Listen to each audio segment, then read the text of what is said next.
खुलुमबाय स्टुडिय'आव दं आं उदांस्रि मोसाहारि। गगामुग दखरा दुलाराय बर' फरायसा आफादनि 40थि बोसोरसालिया जथुम्माया दिनै जोबथा सान। गगामुग दखरा दुलाराय बर' फरायसा आफादनि 40थि बोसोरसालिया जथुम्माखौ औगुरि दावहारु फोथाराव साननैनि हाबाफारि लानानै खुंफुंनाय जादोंमोन। बिनिनो दिनै बे 40थि बोसोरसालिया जथुम्माया जोबथा सानाव आगान होबाय।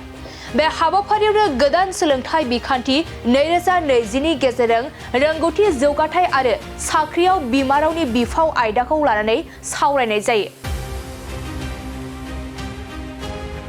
बे हाबाफारियावनो फुंखा सुबुं महरै डक्टर सोगोमखां ब्रह्म, बेखेवगिरि महरै खोला मिंमां बेतबारि गोजौ फरायसालिनि गाहाय फोरोंगिरि सिलराम स्वर्गियारि आरो गाहाय आलासि महरै दुलाराय बर' फरायसा आफादनि लेङाइ गाहाय नेहाथारि दिनेश ब्रह्म बिथांमोना बाहागो लायो। बे हाबाफारियाव दिनेश ब्रह्मआ बाहागो लानानै खौरांनि गेजेरजों मा फोरमायखो फै जों आबुङै मिथिना लानि। धेमाजि जिल्ला दुलाराय बर' फरायसा आफादनि सिङाव थानाय मोनसे गोख्रों दखरा आफाद गगामुग दखरा दुलाराय बर' फरायसा आफाद आरो बिथांमोननि 40थि बोसोरसालिया जथुम्माखौ साननैनि हाबाफारिजों गाजा गोमजायै बिथांमोना खुंदों आरो दिनै गेवलां मेलमोन आरो बे गेवलां मेलाव आं फैनानै जोबोद गोजोननाय मोन्दों। आं बेनि थाखाय गगामुग दखरा दुलाराय बर' फरायसा आफादनि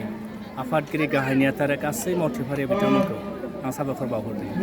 फैबाय थानाय समाव नोंथांमोना दुलाराय बर' फरायसा हिसाबै मा मावनो थाखाय नोंथांमोना हाबाफारि लागोन फैबाय थानाय समाव? बड'फा उपेन्द्रनाथ ब्रह्मआ जेब्ला दुलाराय बर' फरायसा आफादनि आफादगिरिमोन, बिथाङा बर' हारिखौनो बुहुमाव मोनसे गेरेमसा माहारि महरै दानो बिथांमोनहा सिमां नुलांदोंमोन। नाथाय बिथाङा अबथिरायै 1990 मायथाइनि 1 मेआव बिथाङा जोंनिफ्राय रुंसारि जालांबाय आरो बिथांनि आद्रा जि सिमां, बे सिमांखौ मोगथां महर जाफुंहोनो थाखायनो दुलाराय बर' फरायसा आफादनि आथिखालनि मानबिथा आफादगिरि दिपेन बर'नि दैदेननायाव जोङो फैबाय थानाय समाव बर' हारिखौ बुहुमावनो आबुं महरै सिनायथि होनो थाखाय जोङो 2018 मायथाइयावनो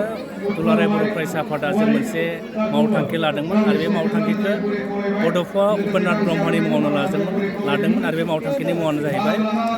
बड'फा मिशन फर सास्टेनेबल चेन्ज, माने बड'फा गोजोनथायारि सोलायनाय मावथांखि। आरो बेल' नङा, बे मावथांखिनि अनगायैबो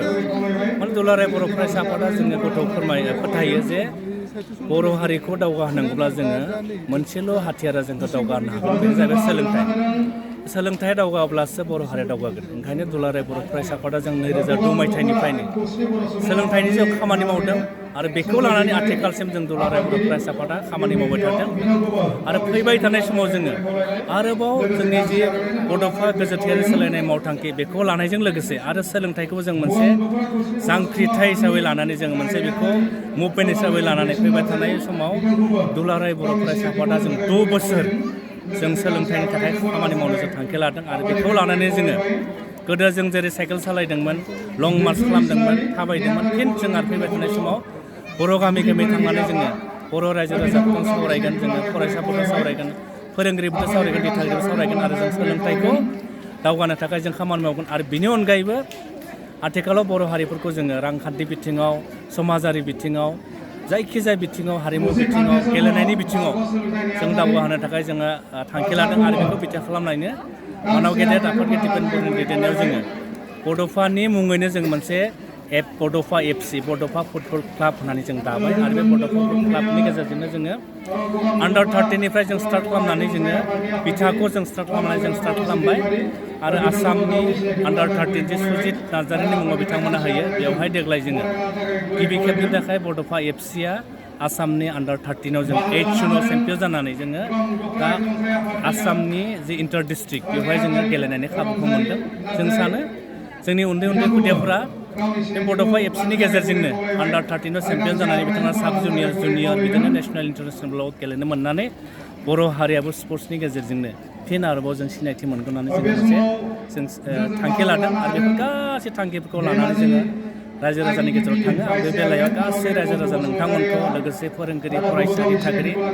आरो बर'नि माहारि संगठनखौ दुलाराय बर' फरायसा आफादनि थांखि आरो मावथांखियाव हेफाजाब होनो थाखाय आं गुरै खावलायहरो।